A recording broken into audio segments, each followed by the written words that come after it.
sharing that insight throughout our topic. Thank you very much. Now we move on to our next news. Myanmar's military junta has invited international media to cover its upcoming elections starting December 28th, despite a history of severe press censorship and intimidation since the 2021 coup. The Union Election Commission has stated that both local and foreign media will be allowed to cover the polls, but access will be scrutinized and approved by the junta-run Information Ministry. Many journalists remain skeptical, citing risks and the lack of independent coverage since the coup. Myanmar's media landscape has largely collapsed, with independent outlets shut, operating in exile, or moved to rebel-held areas. Rights groups argue the elections cannot be legitimate, pointing to the imprisonment of democratic leaders, dissolution of the National League for Democracy, and the criminalization of protests. ASEAN has also opted not to send observers following lobbying from human rights organizations. Now for this discussion, we welcome back Dr. Satoru Nagao. He's a fellow at Hudson Institute, joins us live from Tokyo. Thank you very much, Dr. Satoru, for staying with us. And now, why do you think Myanmar is suddenly softened or being open to allowing journalists to cover their upcoming elections? When we check the purpose of this election, it is understandable because advertising the presence of the election itself is the purpose. This is not a fair election because Aung San Suu Kyi's party, which is the most popular party in Myanmar, cannot join. And area military junta holds election is safe area, which is no civil war, no fighting. This means that this is military junta's occupied area. So that's why this is election. Military junta can show the victory and legitimize their government as a election-backed government. But this election itself is not fair. So that's why the international community can easily to ignore the existence of the election because this is not fair election.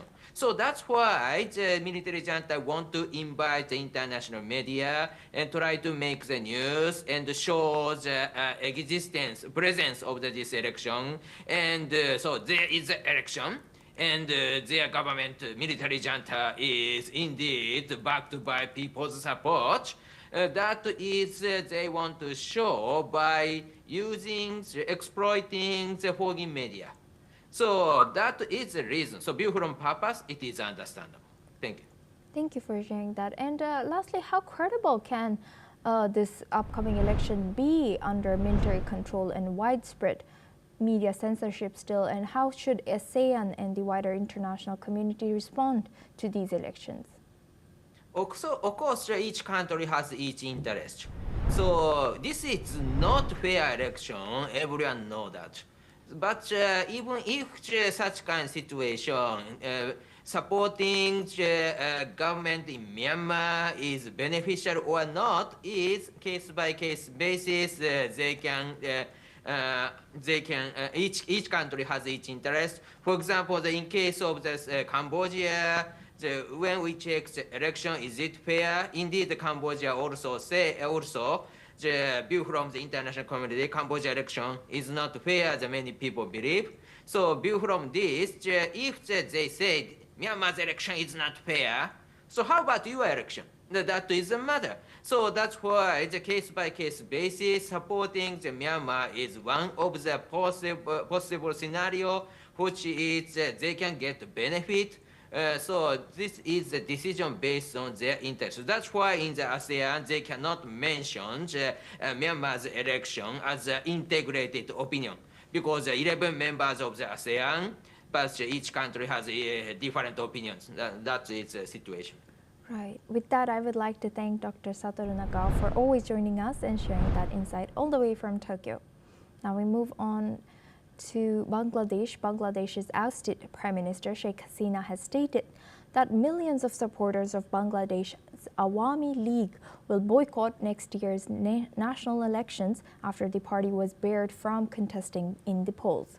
Hasina has stated that she will not return to Bangladesh under any government formed after elections that exclude her party, and plans to remain in India, where she fled in August 2024.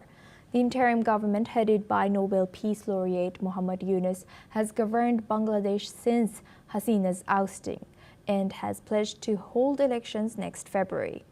Meanwhile, Sheikh Hasina has stated that the ban on the Awami League is not just only unjust, it is self-defeating. She has further added by stating that the next government must have electoral legitimacy, as millions of people support the Awami League, so as things stand, and they will not vote. She has further concluded by stating that you cannot disenfranchise millions of people if you want a political system that works.